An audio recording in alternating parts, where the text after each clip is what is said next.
a todos, estoy seguro de que este video iniciará algunas guerras de insultos en algún lugar, ya que el tema es polémico, por decirlo menos, en algunos círculos de Internet. Ahora, ¿cuál es el tema que preguntas? Para aquellos que no han notado el título del video, el tema son los méritos del enfoque del portaaviones blindado británico versus el portaaviones no blindado americano de la Segunda Guerra Mundial. Ahora, comencemos señalando que llamar a un lado blindado y al otro no blindado es una simplificación excesiva. Los portaaviones de ambas naciones estaban blindados a lo largo del casco. La principal diferencia en torno a la cual generalmente gira el debate es la cubierta de vuelo en los portaaviones británicos, que están involucrados en este debate, al menos la cubierta de vuelo, que es la cubierta completa superior y desde la cual despegan todas las aeronaves, también era una cubierta blindada. En los portaaviones americanos, cualquier armadura horizontal estaba mucho más abajo, debajo de los hangares. Cabe destacar que la armadura de la cubierta de los portaaviones británicos no cubría toda la cubierta de vuelo. El hangar y su techo formaban una caja blindada, y los extremos de la cubierta de vuelo se reforzaban, pero no estaban completamente blindados.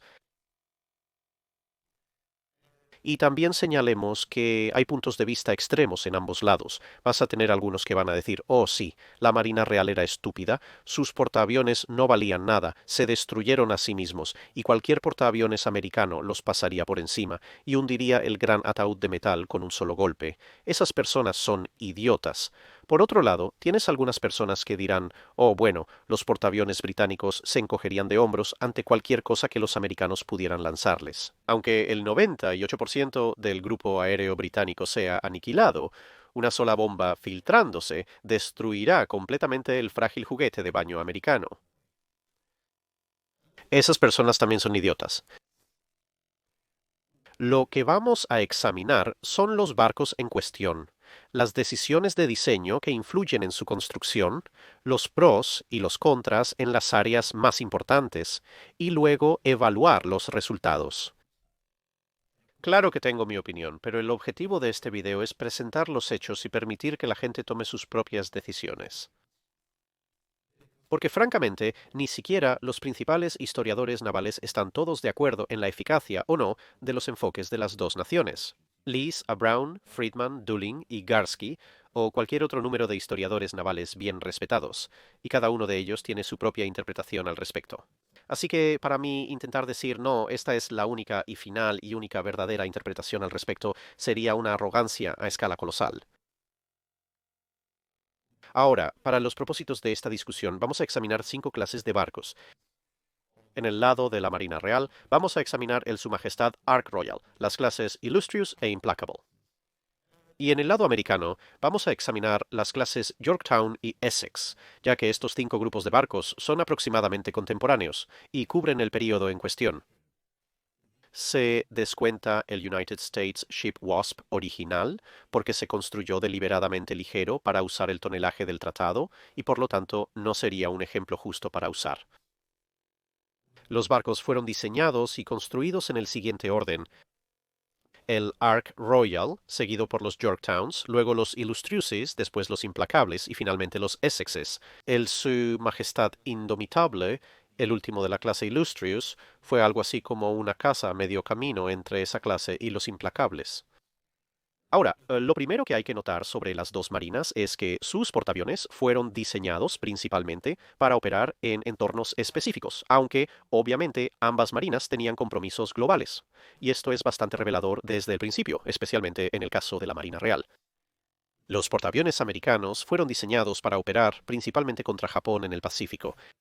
Los Yorktowns, porque en el momento en que Japón se consideraba el enemigo principal probable cuando se estaban construyendo los Yorktowns, y la mayoría de los Essexes se construyeron cuando Japón físicamente era el enemigo principal. En contraste, los británicos construyeron el Su Majestad Ark Royal cuando también creían que el enemigo más probable iba a ser Japón, mientras que para cuando surgieron las clases Illustrious e Implacable, el enemigo más probable para el Reino Unido era definitivamente una potencia europea. Esto a su vez llevó a diferentes prioridades en el asunto de la autodefensa. Para un portaaviones americano o el Ark Royal en el vasto Pacífico, el enemigo más probable y casi siempre el único posible sería el grupo de vuelo de otro portaaviones, o posiblemente pequeños grupos de aviones de varias bases pequeñas en islas, ya que nadie esperaba que aviones como el Zero tuvieran un alcance más comparable a un bombardero pesado que a un caza de ataque. De todas formas, tales adversarios tendrían un suministro limitado de aviones que un portaaviones amistoso podría igualar, ya que ambos bandos enfrentarían similares restricciones operativas en cuanto al tamaño y carga útil de las aeronaves. Dichos aviones también tendrían una carga de bombas y o torpedos más limitada en comparación con los aviones más pesados que podrían basarse en grandes aeródromos en tierra, y cualquier paquete de ataque no estaría compuesto enteramente de aviones de ataque, ya que cualquier grupo de portaaviones también tendría que llevar sus propios cazas. Por lo tanto, surgió el concepto lógico de que la mejor manera de defender un portaaviones sería equipar al portaaviones con el mayor número posible de aviones para igualar y, con suerte, abrumar a los atacantes entrantes, quienes no podrían superar a tal grupo aéreo sin desplegar más cascos de portaaviones a la lucha que la marina en cuestión, y Estados Unidos estaba bastante seguro de que podía superar en construcción a casi cualquier combinación potencial de enemigos. En este escenario, desarticularías y destruirías los ataques entrantes con tus propios aviones, o los debilitarías para que las baterías antiaéreas de la flota y algo de evasión permitieran a los barcos evitar ser golpeados en 1920, el punto en el que tu grupo aéreo podría acumular un contraataque suficiente para destruir al enemigo. En el teatro europeo, con las aguas confinadas del Mediterráneo y el Mar del Norte y las otras áreas asociadas, la principal amenaza esperada, y de hecho la única amenaza a menos y hasta que otra marina europea construyera un portaaviones funcional, eran los aviones basados en tierra. Estos planteaban dos problemas significativos más allá de la oposición esperada en el Pacífico. En primer lugar, además de los aviones de un solo motor, podrías esperar bombarderos medianos y pesados de 2, 3 y 4 motores que llevan bombas más grandes, y más de ellas, así como uno o varios torpedos. Quizás más importante, con múltiples aeródromos a gran escala para operar, también podrías esperar asaltos en números abrumadores. Realmente no importaba si tu portaaviones tenía 1, 2 o 3 escuadrones de cazas si el enemigo aparecía con media docena de sus propios escuadrones de cazas, y lo mismo en aviones de ataque. Asumiendo que la competencia de tu enemigo estaba incluso a gritos de distancia de la tuya, esos atacantes se abrirían paso, y en números bastante grandes, y en ese punto sería inevitable que te golpearan, por lo que se vuelve más importante proteger tu barco del impacto inevitable. Un número de juegos de guerra estadounidenses, los problemas de la flota de los años 30, también parecen indicar que quien atacara primero probablemente hundiría el portaaviones o portaaviones enemigo de inmediato, y el avance del rendimiento de los aviones en el periodo inmediatamente anterior a la invención y despliegue del radar embarcado se encuentra específicamente en el campo de la velocidad, parecía indicar a ambas marinas que los propios cazas de un portaaviones probablemente no podrían interceptar los ataques entrantes a menos que ya estuvieran en el aire por alguna razón. Las lecciones extraídas de esto fueron nuevamente bastante diferentes, con los estadounidenses concluyendo que el grupo de ataque más grande posible les permitiría hacer tanto daño como fuera posible, idealmente antes de que el enemigo los encontrara, y si no, entonces al menos hacer más daño que la pérdida de sus propios portaaviones implicaría. Los británicos, quizás más pesimistas, concluyeron que fuera de suficientes cazas para una patrulla aérea de combate, el principal énfasis debería estar en sobrevivir a lo inevitable para poder contraatacar después de haber sido golpeados. Había un factor adicional. Mientras que la mayoría de los aviones basados en portaaviones podían llevar bombas de 250 o 227.5 kilogramos, se esperaba que los bombarderos terrestres y en picado pudieran llevar consistentemente bombas de 453.592 kilogramos o más, las cuales no solo podían penetrar más profundamente, sino que tenían mucho más poder explosivo. Y por lo tanto, el riesgo de daño fatal incluso con uno o dos impactos era mucho más significativo al enfrentar a oponentes terrestres, y por supuesto no puedes hundir un aeródromo, lo que significaba que podías esperar día tras día tras día de ataques sostenidos, y incluso si de alguna manera luchaste a través de una defensa aérea terrestre mucho más grande y lograste eliminar un aeródromo, habría media docena más al alcance, y la pista era relativamente fácil de reparar ya que no necesitaba pasar semanas o meses yendo y viniendo de un dique seco. Esto a su vez dictaba la decisión básica sobre si usar o no una cubierta blindada. Para las clases Illustrious e Implacable, diseñadas para operar en el rango de fuerzas aéreas terrestres masivas, no había elección en absoluto. Serían atacados, ningún grupo aéreo en uno o varios portaaviones podría detener un asalto terrestre masivo. Podrías esperar razonablemente recibir un golpe como consecuencia. Para el Ark Royal, los Yorktowns y los Essexes, operando lejos del apoyo terrestre contra grupos aéreos limitados, si maltratabas una o dos grandes oleadas de ataque, concluirías que el peligro había pasado y era improbable que el enemigo te abrumara, por lo que la cubierta de vuelo se mantuvo sin blindaje para maximizar el grupo aéreo. Entonces, ¿qué impacto tuvieron esta y otras decisiones en la operación general y en el grupo aéreo del barco? Ahora examinaremos una serie de factores que influyeron en el tamaño del grupo aéreo de un portaaviones y en sus capacidades de ataque, y veremos cómo fueron afectados por o afectaron la elección de cubiertas de vuelo blindadas o no blindadas. Entonces, parques de cubierta. Una de las otras grandes diferencias en las primeras carreras operativas de varios barcos fue el uso de parques de cubierta.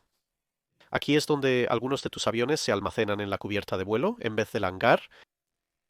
Para los portaaviones americanos, esto era casi un hecho, y aumentaba la cantidad de aviones operativos que podían llevar debido al espacio de almacenamiento extra que esto brindaba. Los aviones están llenos de cosas inflamables y explosivas, pero con una cubierta de vuelo poco resistente a las bombas, importaba poco dónde estaban cuando una bomba impactaba. De hecho, tenerlos en la cubierta era en algunos casos más seguro, ya que un avión en llamas podía ser empujado por la borda si se incendiaba, mientras que el mismo avión en llamas en el hangar era un problema mucho más complejo y mortal. El clima también influía. En gran parte del Pacífico, exceptuando algún tifón ocasional, el mar era relativamente tranquilo, así que almacenar aviones en cubierta tenía poco riesgo de daño o pérdida. En el Mar del Norte, por otro lado, se podía esperar razonablemente que los aviones en cubierta cayeran o fueran arrastrados por la borda, o dañados o incluso arrancados por las tormentas bastante regulares y los mares pesados que se encontraban. El Mediterráneo solía ser un poco más tranquilo, pero cuando se ponía bravo, lo cual sucedía regularmente, se ponía realmente bravo, y al ser un cuerpo de agua cerrado, había muy pocos lugares a los que realmente podrías ir, mientras que en el Pacífico usualmente podías evitar un tifón si se te daba suficiente advertencia. Esto implicaba que, sin importar el espacio de hangar, un portaaviones de Estados Unidos del mismo tamaño solía llevar más aviones en total, arriesgando perder parte de su grupo aéreo en mal clima. El peor escenario se presenció tras uno de los mayores tifones que azotó el Teatro del Pacífico hacia el final de la Segunda Guerra Mundial. Varios portaaviones estadounidenses habían perdido un número significativo de aviones y sufrido daños estructurales en las cubiertas de vuelo de construcción más ligera. El almirante Halsey, al ver el estado de sus propios barcos, señaló a los barcos cercanos de la flota del Pacífico británica para informar su estado después del tifón. El Su Majestad Indefatigable, cuyo hangar blindado, proa cerrada y cubierta de vuelo habían resistido todo perfectamente, respondió de manera bastante descarada. ¿Qué tifón? Ahora miramos los hangares. Las elecciones de diseño los afectaron particularmente. Los portaaviones americanos tendían a optar por un hangar abierto y los portaaviones blindados británicos por un hangar cerrado, en pequeña parte debido al clima, pero en gran parte debido a la naturaleza de la cubierta de vuelo. Una cubierta de vuelo blindada requería mucho soporte, con los lados integrados al casco, lo que implicaba que estos y sus vigas eran más gruesos y ocupaban más espacio, limitando el volumen disponible, pero brindando mayor seguridad si la armadura resistía, ya que todos los lados del hangar estaban blindados contra esquirlas, explosiones y proyectiles. También se tomó en cuenta la altura del hangar. Al ser diseñados, se ajustarían a los aviones de la época, pero si solo se construían lo suficientemente altos, es posible que aviones futuros no encajen. En los portaaviones británicos, las limitaciones de espacio y peso por los sistemas defensivos, incluyendo la armadura, resultaban en hangares más bajos, lo que les impediría operar ciertos aviones modernos más adelante. Curiosamente, mientras que el Yorktown, Illustrious y Essex optaron por un solo hangar, con el Illustrious teniendo un hangar aproximadamente 3 pies más bajo que los barcos americanos, el Ark Royal Indomitable y los Implacables en realidad tenían dos cubiertas de hangar, aunque en este último ambas cubiertas solo tenían 14 pies de altura en comparación con poco más de 17 pies en los barcos americanos. El único hangar del Illustrious en realidad tenía alrededor de 4/5 del espacio de piso de un Yorktown, y el Indomitable e Implacable tenían más espacio que el diseño americano. Pero el parque de cubierta de los Yorktowns permitía llevar en la práctica un mayor número total de aviones operativos, con el Essex llevándose la palma y también el pastel, con la mayor cantidad de aviones operativos, además de muchas piezas de repuesto, incluyendo fuselajes de aviones. Aunque, curiosamente, con el parque de cubierta involucrado, Implacable se convierte en realidad en el barco más eficiente en términos de aviones transportados por tonelada, probablemente debido a ese segundo hangar, asumiendo que todos caben, por supuesto. Vale la pena mencionar que el número de aviones a bordo de los portaaviones estadounidenses a menudo variaba en diversos grados con respecto al número de aviones operativos, debido a la práctica de llevar aviones de repuesto atados al techo del hangar en diversos estados de ensamblaje, mientras que los británicos optaron por la clase Unicornio de portaaviones de apoyo para lidiar con el problema de la reparación y reabastecimiento de aviones. Por ejemplo, en un momento de su carrera, Yorktown llevaba teóricamente 88 aviones, pero 22 de estos eran repuestos no operativos con 66 en condiciones de vuelo, pero en otras ocasiones parecería llevar menos aviones, pero en realidad sería capaz de volar más. Los propios aviones. Los aviones como los Avengers y Corsairs, utilizados por las marinas, también tienen relevancia en su capacidad general hacia el final de la guerra, estando presentes en los portaaviones de ambas marinas.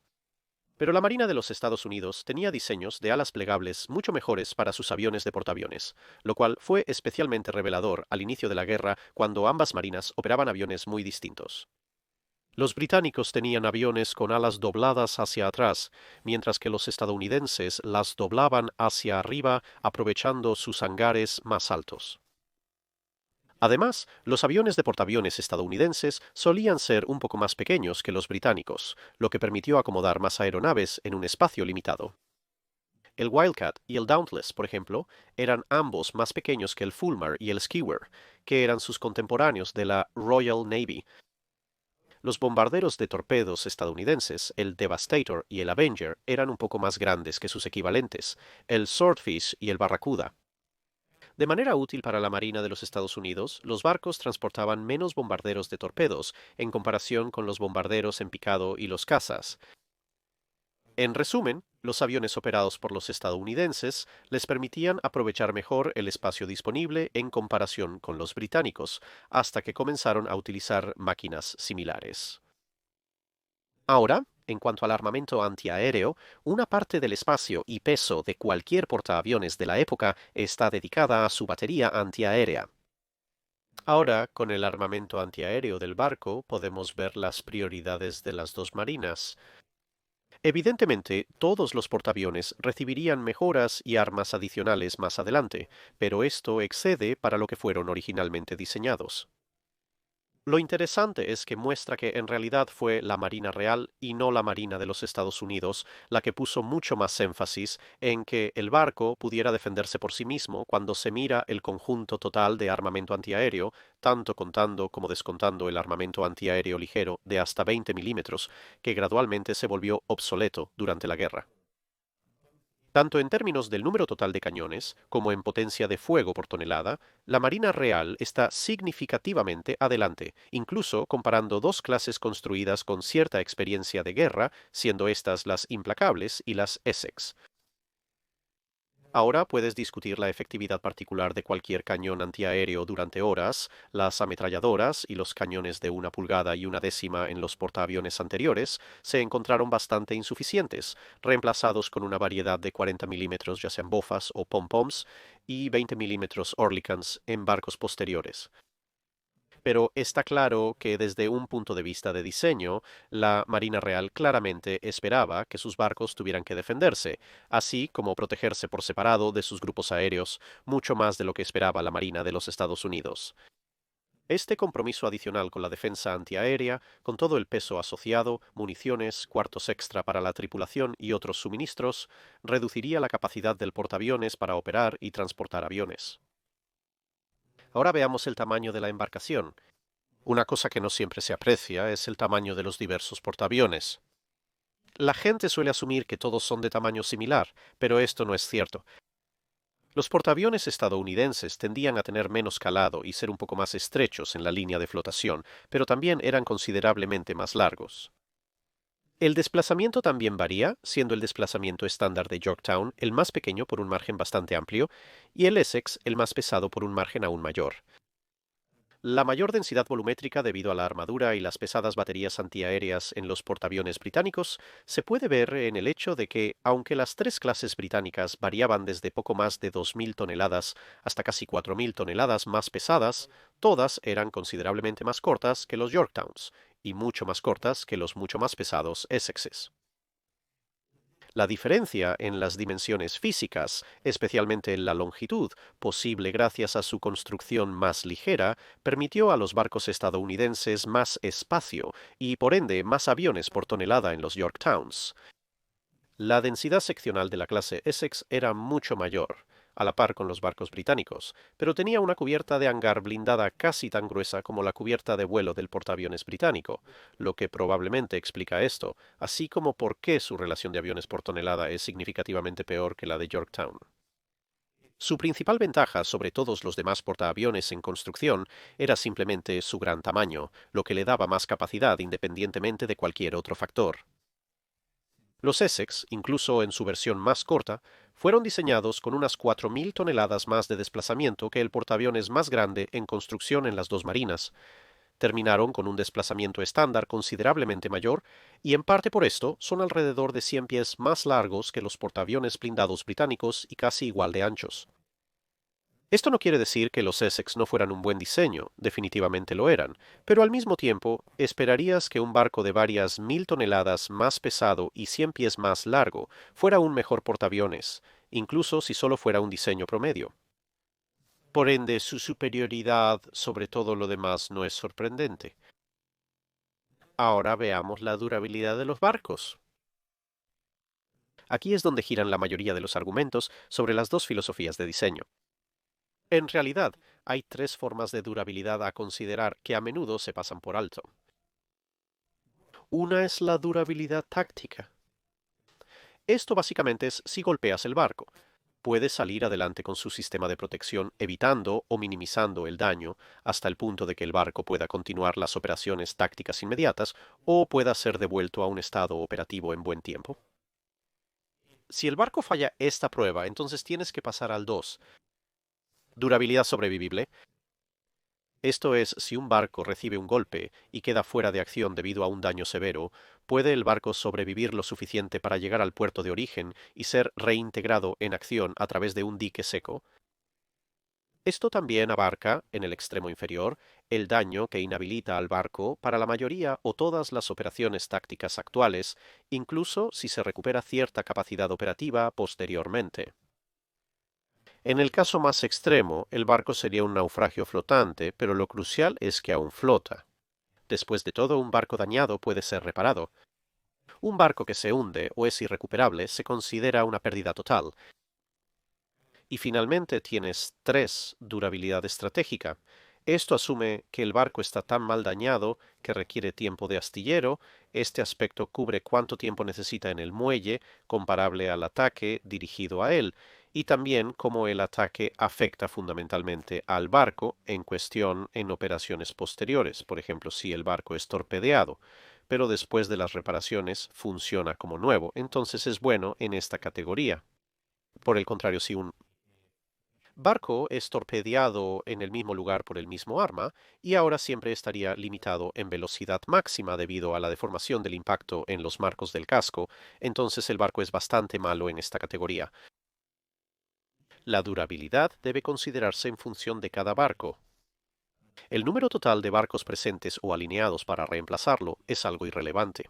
Si conduces un coche que se avería después de 24 horas y necesita una semana de reparación en el taller, el hecho de tenerlos tan baratos que puedes simplemente rotar entre una docena de ellos para seguir en la carretera, esto no aumenta la durabilidad de los autos, pero sí la del sistema de transporte en general. Por supuesto, se ha escrito mucho sobre esto, algunas cosas buenas y otras horriblemente sesgadas en ambas direcciones. Algunas de las últimas parecen muy informadas, pero mezclan falsedades descaradas con algunos hechos. Así que hay dos tipos principales de ataque donde esta diferencia de durabilidad entra en juego. Ataque de bombardeo convencional y kamikazes. Esto significa dejar fuera los barcos que fueron hundidos por torpedos, disparos de armas, etc., a menos que también sean atacados de otras formas previamente, en cuyo caso, como resistieron bajo ese asalto, es relevante, pero su pérdida a los torpedos no lo es, ya que obviamente los torpedos no golpean las cubiertas de vuelo. En este aspecto, la durabilidad táctica de los portaaviones británicos es sorprendentemente superior a la de los barcos estadounidenses. Así que primero veamos los impactos de bomba. Nuestro primer ejemplo, el United States Ship Hornet, se perdió en la batalla de las Islas Santa Cruz. Ahora, su hundimiento se debió principalmente a los impactos de torpedo que recibió, pero durante el primer asalto también podemos ver que fue golpeada por 3 bombas de poco más de 500 libras cada una, además de un kamikaze no intencional, así como los torpedos. 2 de estas bombas eran semiperforantes de armadura y ambas penetrarían hasta 3 cubiertas hacia abajo y causarían un daño mayor. En total, 97 hombres perderían la vida debido a los 4 impactos de bombas y kamikazes, y el barco no podría continuar con las operaciones de vuelo. Los cazas combinados de Hornet y Enterprise no pudieron evitar que los ataques llegaran y asestaran sus golpes. Aunque los torpedos de los primeros y segundos ataques la hundieron, sin duda el barco no habría podido continuar operando sin una reparación importante, incluso si los torpedos no hubieran impactado. En la misma batalla, 2 impactos y 2 casi impactos de bombas similares en el Enterprise causaron daños importantes, 44 muertes, y forzaron al barco a retirarse para reparaciones, aunque aún podía recuperar aviones. Los frecuentes encuentros del Enterprise con la Marina Imperial japonesa brindan otros ejemplos. En la batalla de los Salomones Orientales recibió 3 impactos de bombas de 550 libras. 2 semiperforantes de armadura penetraron varias cubiertas, causando graves daños, junto con una bomba de propósito general que detonó al contacto y 4 casi impactos. En este caso, pudo recuperar aviones bastante pronto después de los ataques a costa de 77 muertos, pero necesitaría varios meses de reparaciones para volver a ser capaz de combatir. Yorktown perdería a 66 hombres en el Mar del Coral debido a un solo golpe penetrante de una bomba de 550 libras, que también incapacitaría sus motores y necesitaría 3 meses para reparar. En Midway, las astillas de una detonación encubierta iniciaron un incendio en el hangar. Otro golpe penetró y apagó algunos de sus motores, y un tercero atravesó el costado en el área de uno de los elevadores y causó un incendio que en conjunto detuvieron el barco. Ahora un excelente control de daños estaba devolviendo gradualmente la operatividad al barco y trabajando hacia la reanudación de las operaciones de vuelo para aquellos aviones que aún estaban en la cubierta cuando llegó un golpe de torpedo fatal. Ahora, mirando a los barcos británicos, el Su Majestad Illustrious recibiría 5 casi impactos de bombas de 1100 y 2200 libras, además de un total de 7 impactos de una mezcla de bombas de 550 y 1100 libras, así como una sola bomba de 2200 libras. Créalo o no, todavía era capaz de operar como portaaviones hasta que la bomba de 2200 libras impactó, el cual el análisis indicó que apenas venció la cubierta de armadura. Pero el impacto iniciaría incendios y causaría daños que la sacarían de acción como portaaviones, aunque el informe de daños sí notó que, al iniciar el fusible de la bomba y ralentizar su descenso, la cubierta blindada hizo que la bomba explotara en el hangar y no varios pisos más abajo donde podría haber causado daños devastadores. Illustrious podría llegar a salvo por su propio medio de vuelta al puerto y sufrió 126 muertos, y necesitó meses de reparaciones en varios muelles. no ayudado por la Luftwaffe bombardeándola mientras estaba en su primer muelle, antes de viajar a Estados Unidos para concluir las reparaciones que se volvieron una remodelación. El Indomitable recibiría 2 impactos y 3 casi impactos de armas de 550 libras, sin golpear las secciones blindadas. Sí lograron sacarla de las operaciones de vuelo y matar a 46 de la tripulación, requiriendo varios meses de reparaciones, pero durante la misma operación, Victorious fue golpeada por 2 bombas pequeñas que sí golpearon la cubierta de vuelo blindada, que según la tripulación, hizo que las bombas rebotaran por el costado como pelotas de cricket sin causar ningún daño real. Formidable recibiría 2 impactos y un casi impacto de una bomba de 2.200 libras, pero permaneció operacional, aunque las bombas no golpearon en el centro exacto, con 12 muertos por los ataques. En resumen, los portaaviones británicos sufrirían menos bajas por un determinado peso de explosivo, y en algunos casos podrían mantenerse más operativos. Pero al observar las batallas y operaciones donde ocurrieron estos incidentes, no pudieron infligir tanto daño al enemigo como lo hicieron los portaaviones americanos a cambio de sufrir su propio daño. Además, dado los efectos de las bombas de 550 libras, es dudoso que los barcos americanos hubieran sobrevivido a los golpes que sufrió el Illustrious. Sin embargo, debido al número de impactos y al resultado del daño total sufrido, los barcos británicos que necesitaban trabajo de astillero requerirían más tiempo en reparación, mientras que los barcos americanos, a pesar de estar más afectados inmediatamente, requerirían menos tiempo en el astillero antes de volver a estar en servicio operativo. Pasando a los kamikazes, los portaaviones de Japón y Estados Unidos sufrirían varios impactos, incluyendo golpes rasantes que provocaron daños menores relativamente. Sin embargo, al observar a los kamikazes que lograron impactos sólidos, se evidencia una gran diferencia. En estos ataques, las condiciones solían diferir de los ataques con bombas. Las bombas llevadas por los kamikazes solían pesar alrededor de 550 libras, pero su capacidad de perforación de armaduras se veía algo disminuida debido a que aún estaban adheridas o acababan de ser liberadas del avión. Al mismo tiempo, la masa del avión en sí y los efectos de cualquier combustible, aún a bordo, tendían a agregar riesgos de incendio adicionales a cualquier impacto.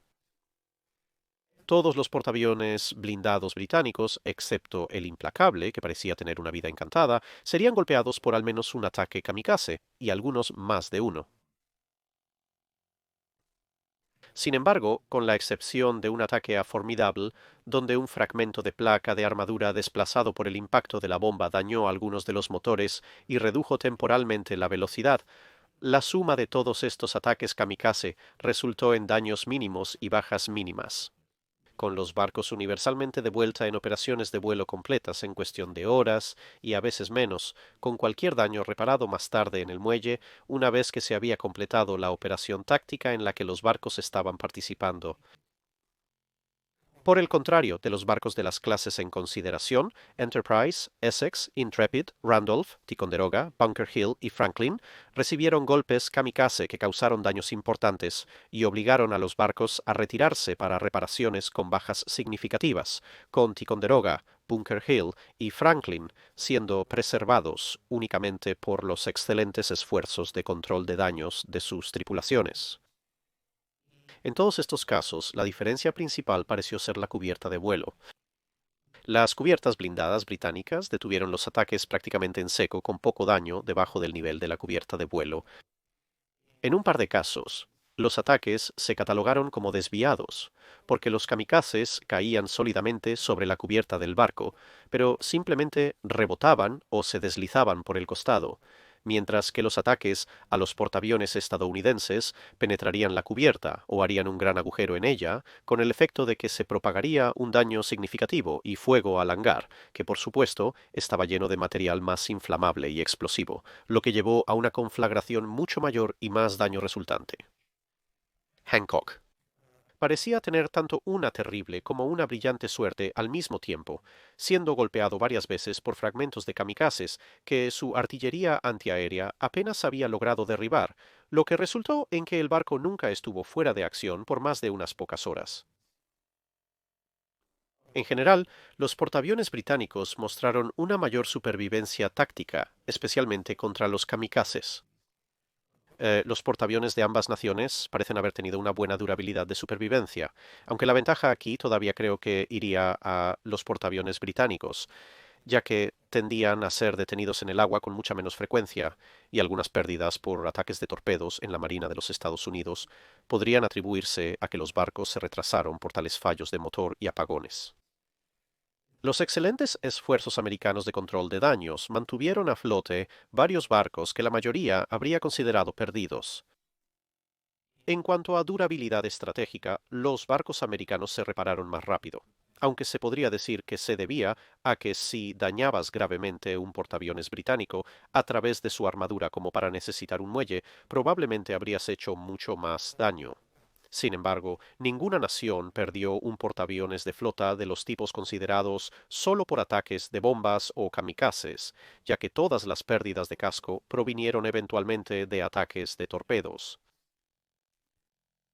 Evaluando desde esto, parecería que el sistema blindado británico era preferible desde el punto de vista de mantener un barco vivo y en acción, y la Marina de los Estados Unidos parecía estar de acuerdo, ya que múltiples informes, tanto de oficiales de primera línea como de evaluaciones en casa, tenían una buena opinión de la supervivencia de los portaaviones británicos y alentaban el uso de un sistema similar en sus propios barcos. Gracias a estas recomendaciones, la clase Midway y los portaaviones estadounidenses posteriores tendrían una cubierta de vuelo blindada. Sin embargo, los estadounidenses no adoptaron el hangar blindado y, de hecho, los británicos también lo dejarían atrás en sus diseños de posguerra. Además, la supervivencia de un portaaviones es solo una parte de su capacidad como sistema de armas operativo. La discusión de cubiertas de vuelo blindadas versus no blindadas se centra en los propios barcos, lo cual está bien para la mayoría de los barcos navales, pero para los portaaviones, cuyo propósito principal se logra con aviones, no es toda la imagen. Los portaaviones británicos tenían limitaciones en el tamaño y tipo de aviones de su grupo aéreo, incluso después de que estos aumentaran gracias al estacionamiento en cubierta y otras medidas. Esto se debió en parte a que eran barcos más pequeños, pero también al mayor peso de las características defensivas. Esto significaba que las pérdidas de aviones afectaban más a su grupo de vuelo general y su poder de ataque general era menor. Por ejemplo, los ataques kamikaze dejaron a los portaaviones relativamente bien, pero los aviones destruidos en esos ataques comprometieron su capacidad para seguir luchando, aunque la contraparte de eso es, por supuesto, algo como Bunker Hill, que quedó completamente fuera de acción, fue una pérdida del 100% del grupo aéreo. Sin embargo, es en el poder de ataque general donde, sorprendentemente, los portaaviones estadounidenses tienen una ventaja. Podrías hacer un caso bastante convincente de que la clase Illustrious podría haber sobrevivido cómodamente y permanecido operativa durante las muchas palizas que el Hornet, Yorktown y Enterprise soportaron en la primera mitad de la campaña del Pacífico, pero tendrías muy pocas posibilidades de afirmar que habrían causado un daño cercano al que los portaaviones estadounidenses infligieron a la Marina Imperial japonesa en el Mar del Coral, Midway, Santa Cruz, Islas Salomón Orientales, etc. Así que en ese punto es perfectamente válido preguntar qué es mejor, perder uno o dos portaaviones a cambio de destruir varios portaaviones enemigos, o conservar todos tus portaaviones pero al mismo tiempo el enemigo conserva la mayoría o todos los suyos. Esa es una decisión que obviamente todos tienen que tomar por sí mismos. En general, el hecho de que ambas marinas adoptarían elementos del diseño del otro, y eso siendo cubiertas de vuelo blindadas en la Marina de los Estados Unidos, y grupos de vuelo más grandes en la Marina Real, respectivamente, entre otras cosas, me indicaría que el verdadero óptimo estaba en algún lugar en el medio.